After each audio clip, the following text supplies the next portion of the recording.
Hey everyone, it's Ashley and today I am bringing you my February book haul. So I'm going to show you all the books that I either received or bought in the month of February. I also have one comic book issue that I forgot to put in my February comic book haul, which I will leave linked down below. So let's get started.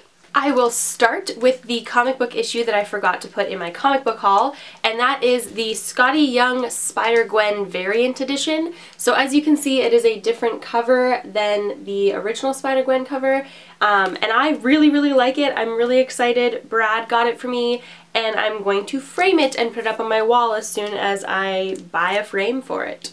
Next, we have Red Queen by Victoria Aveyard. I actually don't know much about this book. I believe it's dystopian, and I know that people are separated by the color of their blood, but that is all I pretty much know about it. It was a review copy sent to me by HarperCollins, and I hope to get to read it in the month of March. But I am actually kind of excited that I don't know much about it, because I find that when I go into books not knowing that much about them, I tend to enjoy them more. Next, we have This Is Where I Leave You by Jonathan Tropper. I think that's how you say that. This was actually a gift that my roommate Tegan got for me. It was actually a Christmas present, and I completely forgot to put it in any of my haul videos because I'm an idiot. I am actually excited about this. It is an adult fiction novel, and I want to start reading more adult fiction this year. I really like the typography on the cover.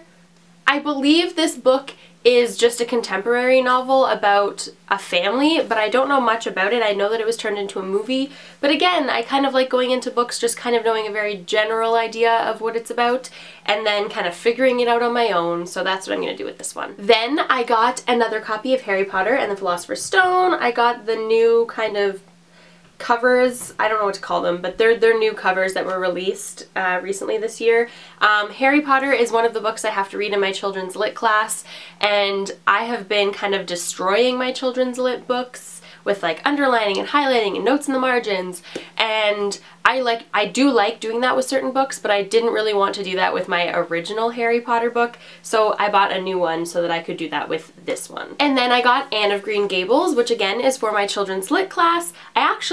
It was weird, I was looking through my books and I realized I didn't own this already, which was odd to me, but I really like these covers. These are new Anne of Green Gables covers. I really like them. Then I bought Fairest by Marissa Meyer. This is a kind of sidestep prequel-esque book about Queen Lavanna's story from the Lunar Chronicles.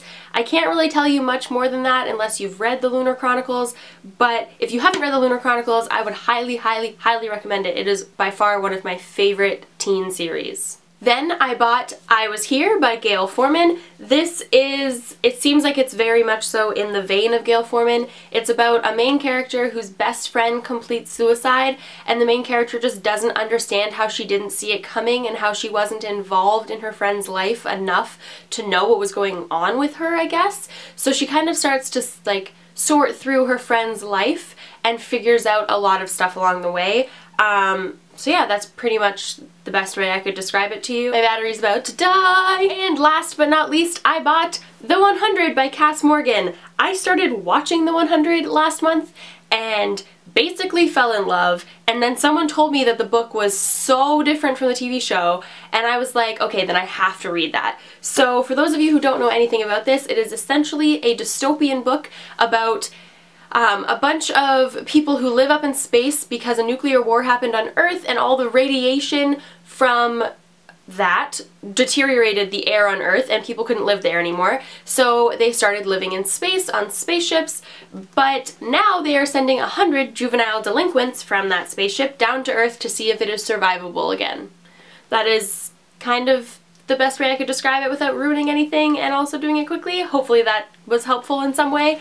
I actually started reading this a few days ago, and I am really liking it, and people weren't lying. It is quite different from the television show. There's a few similarities, but there's definitely enough things that are different that you will still be interested if you've seen the TV show. Okay, so that is my February book haul. If you have read or want to read any of these books, comment down below and let me know.